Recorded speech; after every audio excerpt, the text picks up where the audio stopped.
Hello friends, ഇന്നത്തെ എപ്പിസോഡിൽ സരള ജഗദീപ് കുമാറിന്റെ ഫോണിലേക്ക് വിളിക്കുന്നതും ജഗദീപ് കോൾ അറ്റൻഡ് ചെയ്ത ഉടനെ ആരാ വിളിക്കുന്നത്, നിങ്ങൾ ഏത് വകുപ്പാണ് എന്നെല്ലാം ജഗദീപ് അന്വേഷിച്ചു. ഉടനെ സരള പറഞ്ഞു, അതെ ഞാൻ സരളയാണ് എന്ന് പറഞ്ഞതും സരളയോ കുരളയോ ആരായാലും ശരി, നിങ്ങൾ ഏത് വകുപ്പാണെന്ന് പറയണം മിസ്റ്റർ. നിങ്ങൾ ഏതാണ്, കഞ്ചാവാണോ കള്ളക്കടത്താണോ അതോ മാഞ്ചിയും അങ്ങനെ ഏതിന്റെ ആളാണെന്ന് പറയണം. ഇനി ആട് കോഴി അങ്ങനെയുള്ള ഏതെങ്കിലും വകുപ്പാണോ, അങ്ങനെ എന്തെങ്കിലും ആണെങ്കിൽ പെട്ടെന്ന് പറയണം എന്ന് പറഞ്ഞ് ജഗദീപ് ദേഷ്യപ്പെട്ടു. ഇത് കേട്ടതും ഉടനെ ആകെ സംശയത്തോടെ ജഗദീപിന്റെ സംസാരം കേട്ട് സർല പറഞ്ഞു, അല്ല ഇത് ചിറക്കൽ രാമചന്ദ്രനെ അറിയില്ലേ എന്ന് ചോദിച്ചതും ചിറക്കൽ രാമചന്ദ്രനോ, ആരാണ് അയാൾ, എനിക്ക് അയാളൊന്നും അറിയത്തില്ല എന്ന് പറഞ്ഞ് ജഗദീപ് ദേഷ്യത്തോടെ ഫോൺ കട്ട് ചെയ്യുന്നു. ഇത് കണ്ട ഉടനെ തന്നെ സർലയ്ക്കാകെ സംശയമായി.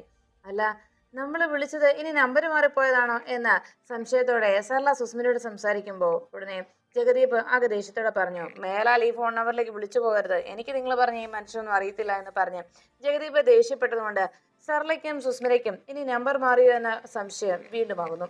അപ്പോഴേക്കും ജഗദീപ് കോള് കട്ടായി കഴിഞ്ഞപ്പോഴാണ് ആലോചിച്ചത്, അല്ല ഓരോരുത്തരും ഈ സമയത്തെ വിളിച്ചേക്കുക, ബാക്കിയുള്ളവൻ ഇവിടെ ജോലി ചെയ്ത് മടുത്തിരിക്കുമ്പോഴാണ് അവർ ഓരോ കാര്യങ്ങൾ ചോദിക്കാനായി വിളിച്ചിരിക്കുന്നത്, ഏതാ ഈ ചിറക്കൽ രാമചന്ദ്രൻ എന്നൊക്കെ ആലോചിച്ചിട്ട് പെട്ടെന്ന് ദോശ മറിച്ചിടുന്നിടയിൽ ജഗദീപ് ആലോചിച്ചത്, അയ്യോ ഈ ചിറക്കൽ രാമചന്ദ്രന്റെ മകനായിട്ടല്ലേ ഞാനിപ്പോ അഭിനയിക്കുന്നത്, ഞാൻ എന്ത് പണിയാ കാണിച്ചത്, അപ്പൊ ഇപ്പൊ കൃത്യസമയത്ത് വിളിച്ചത് ആ സുസ്മിതയുടെ അമ്മ തന്നെയായിരിക്കും. എന്റെ ദൈവമേ, ഞാൻ എന്തൊരു മണ്ടത്തരാ കാണിച്ചേ, എൻ്റെ ഉള്ള ഇതൂടെ പോയല്ലോ ദൈവമേ, കഷ്ടമായി പോയി എന്നെല്ലാം പറഞ്ഞുകൊണ്ട് ജഗദീപ് അങ്ങനെ ആകെ വിഷമത്തോടെ നിൽക്കുമ്പോൾ പെട്ടെന്ന് അകത്ത് നിന്ന് ചന്തു വിളിച്ചു, എടാ എന്റെ ദോശ കരിഞ്ഞു പോയല്ലേ എന്ന് പറഞ്ഞതും ഉടനെ ജഗദീപ് ദേഷ്യത്തോടെ പറഞ്ഞു, നീ പോടാ പട്ടി. അത് കേട്ട ഉടനെ ചന്തു ചോദിച്ചു, നീ എന്താണ് വിളിച്ചത്?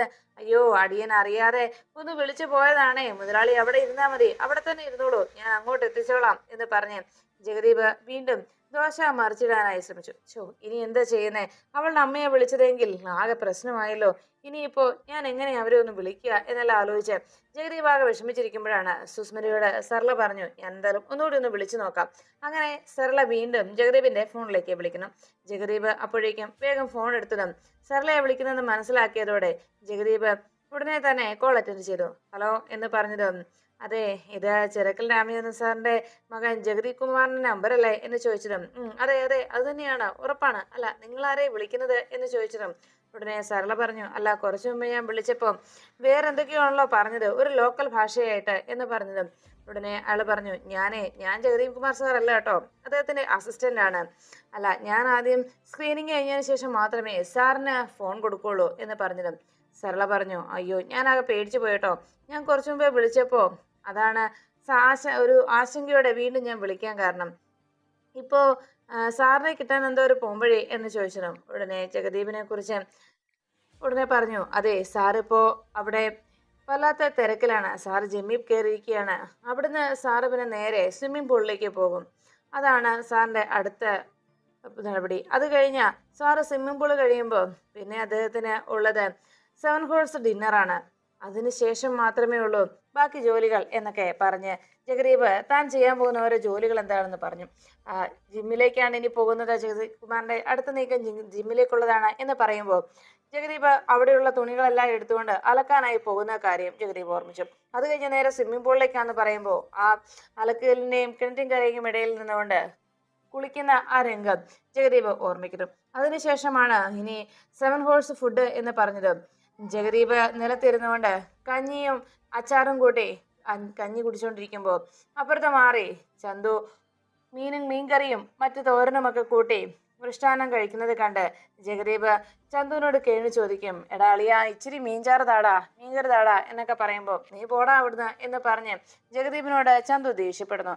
ഇതെല്ലാം കേട്ടതും ചന്തുവിനോട് ജഗദീപ് പറയും, നീ തിന്ന് നന്നായിട്ട് തിന്നടാ എന്ന് പറഞ്ഞ് ജഗദീപിന് ആകെ വിഷമത്തോടെ ആ കഞ്ഞി വീണ്ടും വാരി കുടിക്കുന്നു.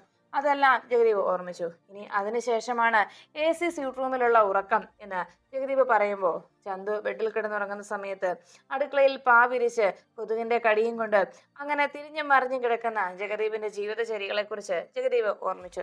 ഇതെല്ലാം കേട്ട് കഴിഞ്ഞതും സർല പറഞ്ഞു, അയ്യോ അപ്പോ സാറ് മൊത്തത്തിൽ ഇങ്ങനെ ഓടി നടക്കുകയാണല്ലേ എന്ന് ചോദിച്ചതും ജഗദീപ് ചോദിച്ചു, അല്ല നിങ്ങളെന്തേ പറഞ്ഞത് മനസ്സിലായില്ല എന്ന് പറഞ്ഞതും സർല ചോദിച്ചു, അല്ല സാർ ആദ്യം ജിമ്മിൽ പോകണം, പിന്നെ സ്വിമ്മിംഗ് പൂളിൽ പോകണം, അത് കഴിഞ്ഞ് പിന്നീട് സാറിനുണ്ടാകുക അടുത്ത ഫുഡ് കഴിക്കണം, അത് കഴിഞ്ഞ് വീണ്ടും സാർ AC സ്യൂട്ട് റൂമിൽ പോകണം, ഇതൊക്കെ എന്ന് പറഞ്ഞതും ജഗദീപ് പറഞ്ഞു, അയ്യോ ഇതിങ്ങനെ പല സ്ഥലത്തായിട്ടില്ല, ഇതെല്ലാം ഒരു സ്ഥലത്ത് തന്നെയാണ്, ഇതെല്ലാം വീട്ടിലുണ്ട് എന്ന് പറഞ്ഞത് കേട്ട് ആകെ അതിശയമാകുന്നു സർലയ്ക്ക്. ഓ അങ്ങനെയാണല്ലേ എന്ന് പറഞ്ഞതും, അതെ സാറ് ഇതെല്ലാം സാറിന്റെ വീട്ടിൽ തന്നെയുള്ള കാര്യങ്ങളാണ്.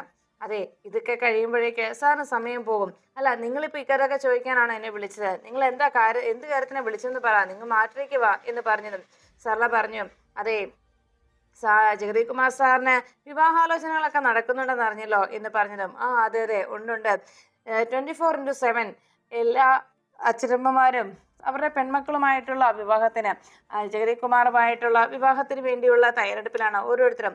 അതുകൊണ്ട് ഇങ്ങനെ പെൺകുട്ടികളുടെ അച്ഛനും അമ്മയും ഒക്കെ ഇങ്ങനെ വിളിച്ചുകൊണ്ടേ ഇരിക്കുകയാണ് എന്ന് പറഞ്ഞു. ഇതെല്ലാം കേട്ടതും സർല ആകെ അതിശയത്തോടെ നിന്നു. ഓ അതല്ലേ. അപ്പോഴേക്കും ജഗദീപ് ചോദിച്ചു, അല്ല നിങ്ങൾ എന്തിനാ വിളിച്ചത്, അത് പറയണം എന്ന് പറഞ്ഞതും ജഗദീപിനോട് സർല പറഞ്ഞു, അതെ ഞാൻ വിളിച്ചതേ, എൻ്റെ പേര് സരള, അത് മതി, നിങ്ങൾ ഡീറ്റെയിൽസ് പറയണം എന്ന് ജഗദീപ് വീണ്ടും ആവശ്യപ്പെട്ടപ്പോൾ സർല പറഞ്ഞു, അതെ എനിക്കൊരു മകളുണ്ട്, അതൊന്നും ഒരു പ്രശ്നമല്ല, നിങ്ങൾ മാറ്ററിലേക്ക് വരൂ എന്ന് പറഞ്ഞപ്പോൾ ഉടനെ സർല പറഞ്ഞു, അത് പിന്നെ ഒരു ഇൻട്രസ്റ്റ് എനിക്കുണ്ട്, ഒരു പ്രപ്പോസൽ വെക്കാനാണ് ഞാൻ വന്നത്, എനിക്ക് ഇൻട്രസ്റ്റ് ഉണ്ട് എന്ന് പറഞ്ഞതും അത് കേട്ട ഉടനെ ജഗദീപ് പറഞ്ഞു, ശരി ശരി നിങ്ങളുടെ പേരെന്താ സരള, പിന്നെ നിങ്ങളുടെ വയസ്സ് എത്രയാണ് എന്ന് ചോദിച്ചതും 45 എന്ന് സരള മറുപടി നൽകി. ഓ അത് ഇച്ചിരി ഓവറാണല്ലോ എന്ന് ജഗദീപ് പറഞ്ഞു. എന്തായാലും സാരമില്ല, ഞാൻ സാറിനോട് സംസാരിക്കാം, നിങ്ങൾക്ക് ഇതിനൊരു ഇൻട്രസ്റ്റ് ഉണ്ടെന്ന് പറഞ്ഞ് ഞാൻ സാറിനോട് കാര്യങ്ങൾ അവതരിപ്പിക്കാം, സാറിന് താല്പര്യം ഉണ്ടെങ്കിൽ ഞങ്ങൾ കോൺടാക്ട് ചെയ്യാം, എന്നാൽ ഇടയ്ക്കിടയ്ക്ക് എന്നെ വിളിച്ച് ഇതുപോലെ ബുദ്ധിമുട്ടിക്കരുത് കേട്ടോ എന്ന് പറഞ്ഞുകൊണ്ട് ജഗദീപ് വേഗം ഫോൺ കട്ട് ചെയ്യുമ്പോൾ സർല ആകെ ടെൻഷനിലായി. സത്യത്തിൽ മകളുടെ കാര്യം പറയാൻ വിളിച്ച സർലയ്ക്ക് സർലയാണ് ഇപ്പോൾ പ്രപ്പോസലുമായി വന്നതെന്നുള്ള രീതിയിലുള്ള സംസാരമായി അവിടെ നടക്കുന്നത്. അതെല്ലാം കണ്ട് ആകെ അതിശയപ്പെട്ട് അങ്ങനെ നിൽക്കുമ്പോൾ സർല ആകെ ടെൻഷനോടെ കാര്യങ്ങൾ സംസാരിച്ചു. ഉടനെ സുസ്മിത സർലയെ നോക്കി, എനിക്ക് അപ്പോഴേ അറിയാമായിരുന്നു എന്ന് പറഞ്ഞ് സർലയുടെ നേരെ കലിയോടെ സുസ്മിത ചെല്ലുന്നു. അമ്മ ഇതല്ല ഇതിലപ്പുറം കാട്ടുമെന്ന്, പുളിങ്കൊമ്പെന്ന് കേൾക്കുമ്പോൾ അമ്മ ഇതുപോലെയൊക്കെ ചെയ്തു കൂട്ടുമെന്ന് ഞാൻ മനസ്സിലാക്കിയതായിരുന്നു. ഒരു കാര്യം ഞാൻ പറഞ്ഞേക്കാം, ജഗദീപിനെ എനിക്ക് എങ്ങനെ നഷ്ടമായാലുണ്ടല്ലോ, പിന്നെ ഞാൻ വെറുതെ വിടില്ല, ജഗദീപിനെ എനിക്ക് നഷ്ടമായ അമ്മയെ ഞാൻ കൊന്നുകളയും, അറിയാവല്ലോ, ഞാൻ ഉടനെ തന്നെ പോകേണ്ടത് ജയിലിലേക്കാണെന്നുള്ള കാര്യം എന്ന് പറഞ്ഞ് സുസ്മിത കരുതുള്ളി അകത്തേക്ക് പോന്നു. ഈ സമയത്ത് ജഗദീപ് വീണ്ടും ആലോചിച്ചു, ഓ എന്തായാലും ഇപ്പോ ഞാൻ സംസാരിച്ചതൊക്കെ ഓക്കെ ആയി കാണുമല്ലേ എന്നാലോചിച്ച് സുസ്മിതയുടെ കാര്യത്തിൽ ഒരു തീരുമാനം ഉടനെ ഉണ്ടാവും എന്നുള്ള പ്രതീക്ഷയിൽ ജഗദീപ് അങ്ങനെ നിൽക്കുമ്പോഴാണ് ഉടനെ സുസ്മിത ഇനി താനുമായിട്ടുള്ള വിവാഹത്തിന് തയ്യാറെടുക്കുമെന്നുള്ള പ്രതീക്ഷയിൽ അങ്ങനെ ജഗദീപ് ആലോചിച്ച് നിൽക്കുമ്പോൾ ചന്തു അകത്തുനിന്ന് വിളിച്ചു, എടാ അളിയ എൻ്റെ ദോശ കരിഞ്ഞു പോകരുത്, എന്നാ നിന്നെ ശരിയാക്കും എന്ന് പറഞ്ഞതും ചന്തുവിനോട് ജഗദീപ് പറഞ്ഞു, അതെ ഞാൻ ദോശയല്ല ഇപ്പൊ കരിച്ചു കളയും, ഒരു കാര്യം ഞാൻ പറയേക്കാം, നീ അവിടെ തന്നെ ഇരുന്നോ, ഞാൻ ഇപ്പൊ തന്നെ റെഡിയാക്കാം എന്ന് പറഞ്ഞ് അവന്റെ ഒരു ദോശ എന്ന് പറഞ്ഞുകൊണ്ട് ദോശ മറിച്ചിടുന്നു. അപ്പോഴേക്കും അവിടെ സുസ്മിത ആകെ നിരാശയോടെ ഇരിക്കുന്നു. സുസ്മിതയുടെ തൊട്ടപ്പുറത്തായി സരള ആലോചനയോടെ നിന്നു. ശരിക്കും ഇനി എൻ്റെ കാര്യത്തിൽ ആ ജഗദീപ് കുമാറിന് എന്തെങ്കിലും ഇൻട്രസ്റ്റ് ഉണ്ടാകുമോ എന്ന പ്രതീക്ഷയിൽ അങ്ങനെ നിൽക്കുന്നു. അത് ഓർത്തുകൊണ്ട് അങ്ങനെ നിൽക്കുമ്പോഴാണ് ജഗദീപ് ഇക്കാര്യത്തിൽ ഒരു പ്രതീക്ഷ തന്നെ മേൽ ഉണ്ടാകുമെന്നുള്ള ആ ആശങ്കയിൽ അങ്ങനെ നിൽക്കുന്നത്. ഈ സമയത്ത് ഇങ്ങനെ വിഷമത്തോടെ ജഗദീപ് കുമാർ തൻ്റെ ഇപ്പോഴത്തെ അവസ്ഥയിൽ വിവാഹത്തിന് തയ്യാറാകുമോ എന്ന് സരള ആശങ്കപ്പെടുമ്പോൾ കൃത്യമായി തന്നെ സർലയുടെ ആ ആശങ്കയൊക്കെ മനസ്സിലാക്കി സുസ്മിത കലിയോടെ ഇരുന്നു. ആ സമയത്താണ് അവിടെ സത്യഭാമയുടെ വീട്ടിൽ റൂമിൽ കിടന്നുറങ്ങുന്ന, നിലത്ത് പാ പോലും വിരിക്കാതെ അവിടെ തറയിൽ കിടന്നുറങ്ങിയ രോഹിത് ഉറക്കത്തിൽ വല്ലാതെ പിച്ചും പേയും പറയുന്നു. ആകെ സങ്കടത്തോടെ അമ്മേ അമ്മയെന്ന് ഇടയ്ക്ക് വിളിക്കുന്നത് കേട്ട് ഉറക്കത്തിലായിരുന്ന ശ്യാമ ചാടി എഴുന്നേറ്റു. ഈ മനുഷ്യൻ എന്താ ഇങ്ങനെ കിടന്ന് ബഹളം വയ്ക്കുന്നത് എന്ന് ശ്യാമ ആലോചിച്ചുകൊണ്ട് ചാടി എഴുന്നേറ്റ് വേഗം രോഹിത്തിന്റെ അരികിലേക്ക് വന്നു. ഹലോ എടോ, നിങ്ങൾ എന്തിനാ ഇങ്ങനെ കിടന്ന് വിളിക്കുന്നത്, നിങ്ങൾ ഈ ഉറക്കത്തിൽ അച്ഛനെ അമ്മയെ എല്ലാം വിളിച്ചിട്ടാണോ ഈ റൂമിൽ കിടന്ന് ഉറങ്ങുന്നത് എന്ന് ചോദിച്ച് ശ്യാമ ദേഷ്യപ്പെട്ടു. എന്നിട്ടും മറുപടി ഒന്നും കേൾക്കാതെ വീണ്ടും അമ്മേ എന്ന് രോഹിത് സംസാരിച്ചുകൊണ്ടിരിക്കുന്നത് കണ്ട് ദേഷ്യത്തോടെ ശ്യാമ അരികിലേക്ക് ചെന്നു. അതെ നിങ്ങൾ ഇവിടെ കിടന്ന് എന്തിനാ ഇങ്ങനെ വിളിക്കുന്നത്, അതെ ബാക്കിയുള്ളവർ കൂടി ഇവിടെ കിടന്ന് ഉറങ്ങണം, നിങ്ങൾ ചുമ്മാ ഇങ്ങനെ ബഹളം വയ്ക്കാറേ എന്ന് പറയുമ്പോൾ ഉടനെ ശ്യാമ അരികെ ചെന്നിട്ട് ചോദിച്ചു, അല്ല ഇയാൾ എന്താ പൊട്ടനാണോ, ഒന്നും വിളിച്ചിട്ട് കേൾക്കുന്ന പോലും ഇല്ലല്ലോ എന്ന് ആലോചിച്ച് ശ്യാമ വേഗം രോഹിത്തിനെ വിളിച്ചുണർത്താനായി രോഹിത്തിന്റെ ചുമരിൽ കൈവച്ച് കുലുക്കാൻ തുടങ്ങിയപ്പോഴാണ് കയ്യിൽ നല്ല ചൂട് അനുഭവപ്പെട്ടത്.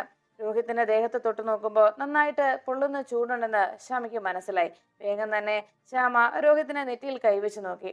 അയ്യോ, നന്നായിട്ട് പനിക്കുന്നുണ്ടല്ലോ, ദേഹം ആസകലം നല്ല ചൂടാണല്ലോ എന്ന് ശ്യാമ ആലോചിച്ചു. ഉടനെ ശ്യാമ രോഹിത്തിനെ കുലുക്കി വിളിച്ചു. അതേ, നിങ്ങൾ എന്തായി കാണിക്കുന്നത്? എഴുന്നേറ്റ് വന്ന് കട്ടിൽ കിടക്കാൻ നോക്ക് എന്ന് പറഞ്ഞ് ശ്യാമ ദേഷ്യപ്പെട്ടു. അപ്പോഴേക്കും രോഹിത്ത് പറഞ്ഞു, ശ്യാമ എനിക്ക് വയ്യ, എനിക്ക് തീരെ വയ്യ എന്ന് പറഞ്ഞു. വയ്യെന്നോ? ഈ തറയിൽ കിടന്ന ഇനിയും പനി കൂടും, നിങ്ങൾ ഇങ്ങനെ എഴുന്നേറ്റേ എന്ന് പറഞ്ഞ് ശ്യാമ ബഹളം ഉണ്ടാക്കി. രോഹിത്ത് വയ്യാത്തത് കൊണ്ട് ആ നിലത്ത് തന്നെ വീണ്ടും കിടക്കുന്നത് കണ്ട് ശ്യാമ രോഹിത്തിനെ ബലമായി പിടിച്ചെഴുന്നേൽപ്പിക്കുന്നു. നിങ്ങൾ ഇങ്ങോട്ട് എഴുന്നേറ്റേ, ഇവിടെ കിടന്നാൽ ശരിയാവില്ല എന്ന് പറഞ്ഞ് ശ്യാമ ബലം പ്രയോഗിച്ച് രോഹിത്തിനെ പിടിച്ചുയർത്തി. എഴുന്നേറ്റതും രോഹിത്ത് വീഴാനൊരുങ്ങുമ്പോൾ നിങ്ങളിത് എങ്ങോട്ടാ പോകുന്നത് എന്ന് ചോദിച്ച് ശ്യാമ രോഹിത്തിനെ ചേർത്ത് നിർത്തി പതുക്കെ ആ ബെഡിലേക്ക് കൊണ്ടുയിരുത്തുന്നു. അതെ, ഓരോ പൊല്ലാപ്പുണ്ടാക്കുന്നത്. അതെ, പെണ്ണുങ്ങളോട് കളിച്ചാൽ എങ്ങനെ ഇരിക്കും? വെറുതെ എന്നോട് വഴക്കുണ്ടാക്കാൻ വേണ്ടി വന്നിട്ട് എൻ്റെ കയ്യിൽ നിന്ന് അടിയും വാങ്ങിച്ചു കൂട്ടി എന്ന് പറഞ്ഞ് എന്നിട്ട് ഇപ്പൊ പനിച്ച് കിടക്കുക, പനിച്ച് വിറച്ച് എന്നെല്ലാം ശ്യാമ ഓരോന്നും പറഞ്ഞ് രോഹിത്തിനെ വേഗം ആ ബെഡിലേക്ക് കിടത്തണം. രോഹിത്തിന്റെ തലയും കാലും ശരിയാക്കി വെച്ചതിന് ശേഷം ഇനി പനിച്ച് വിറച്ച് കിടന്ന് ഇനി ഇവിടെയും കിടന്ന് വിറയ്ക്കണ്ട എന്ന് പറഞ്ഞ് വേഗം ആ ബെഡ്ഷീറ്റ് എടുത്ത് രോഹിത്തിന്റെ ദേഹത്ത് പുതപ്പിച്ചു. അതിനുശേഷം രോഹിത്ത് അവിടെ കിടക്കുന്ന നോക്കി ശ്യാമ വേഗം ആ റൂമിൽ നിന്ന് പുറത്തേക്ക് ഇറങ്ങി. പിന്നീട് പുറത്തു പോയി രോഹിത്തിന് കൊടുക്കുവാനായി മെഡിസിനുമായിട്ട് ശ്യാമ മടങ്ങിയെത്തി. ആ മെഡിസിൻ കൊണ്ടുവന്ന് രോഹിത്തിന് ശ്യാമ ആ മയക്കത്തിലും വിളിച്ചുണർത്തുന്നു. അതെ, ഇതെടുത്ത് കഴിക്ക്, നിങ്ങളുടെ വാ തുറന്നേ, ഇത് മരുന്നാ, അല്ലാതെ വിഷമൊന്നുമല്ല എന്ന് പറഞ്ഞ് ശ്യാമ നിർബന്ധപൂർവ്വം രോഹിത്തിനെ ആ ടാബ്ലറ്റ് കഴിപ്പിക്കണം. രോഹിത്ത് അത് കഴിച്ചുകൊണ്ടിരിക്കുമ്പോഴേക്കും രോഹിത്ത് വേഗം ആ ടാബ്ലറ്റ് എടുത്ത് കഴിച്ചതിൻ്റെ പിന്നാലെ വെള്ളം പോലും കുടിക്കാതെ രോഹിത്ത് അത് കുടിക്കുന്ന കണ്ട് ശ്യാമ ദേഷ്യത്തോട് ചോദിച്ചു, അത് ശരി, നിങ്ങൾ ഇത് മാത്രമേ കഴിച്ചുള്ളോ? നിങ്ങൾ പെട്ടെന്ന് തിന്നോ? ഉടനെ തന്നെ ഈ ഗുളികയുടെ പിന്നാലെ വെള്ളവും കുടിക്കണം, നിങ്ങൾ ആ ഗുളിക തന്നെ അങ്ങ് വിഴുങ്ങിയോ എന്നെല്ലാം ചോദിച്ച് ദേഷ്യത്തോടെ രോഹിത്തിനെ പിടിച്ചിരുത്തി ശ്യാമ ആ വെള്ളവും കുടിപ്പിക്കണം.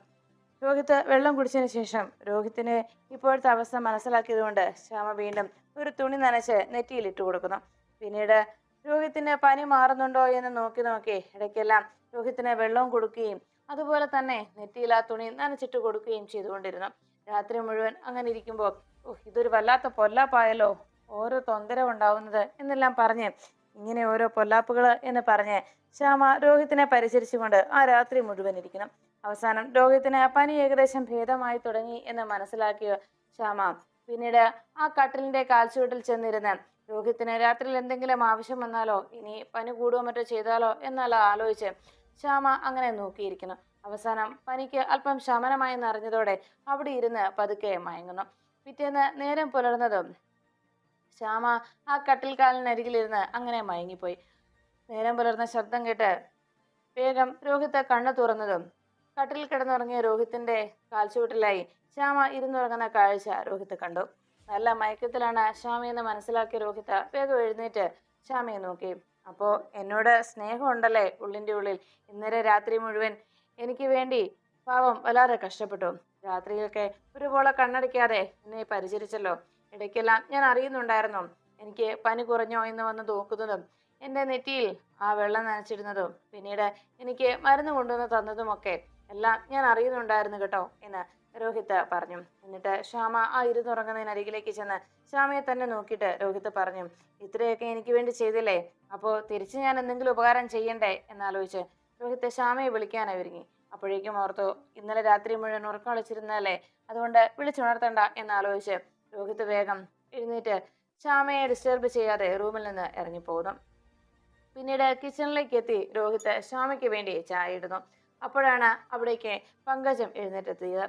പങ്കജം വരുമ്പോൾ രോഹിത്ത് ചായ ഇടുന്ന കാഴ്ച കണ്ട് പങ്കജം വന്ന് ചോദിച്ചു, രോഹിത്ത് മോൻ എന്തിനാ കിച്ചണിൽ കയറുത്? ഞാനെന്ന് എഴുന്നേൽക്കാൻ അല്പം വൈകിപ്പോയി, ഞാൻ ചായ ഇട്ട് തരാമായിരുന്നല്ലോ എന്ന് പറഞ്ഞതും രോഹിത്ത് പറഞ്ഞു, പങ്കജത്തിന്റെ ജോലി ചെയ്തോ, ഇതൊരു സ്പെഷ്യൽ ടീ ആണ് എന്ന് പറഞ്ഞതും സ്പെഷ്യൽ ടീയോ, അതെന്താ എന്ന് പങ്കജം ചോദിച്ചപ്പോൾ രോഹിത്ത് പറഞ്ഞു, അതെ, ഇന്നലെ രാത്രി എനിക്ക് ചെറിയ പനി ഉണ്ടായി, അതുകൊണ്ട് രാത്രി മുഴുവൻ എന്നെ നോക്കിയിരിക്കുകയായിരുന്നു ശ്യാമ.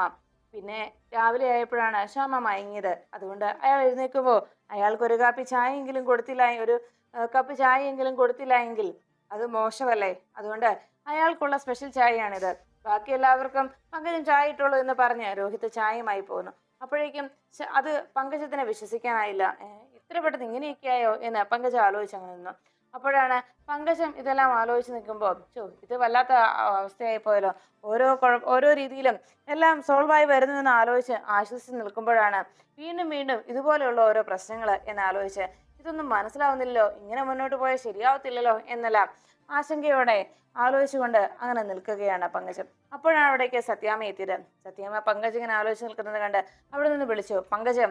അപ്പോഴേക്കും സത്യാമ്മ വരുന്നത് കണ്ട് പങ്കജം ആലോചിച്ചു, ദൈവമേ ഇനി അടുത്തത് എന്താ എന്നിങ്ങനെ ചോദിച്ചു.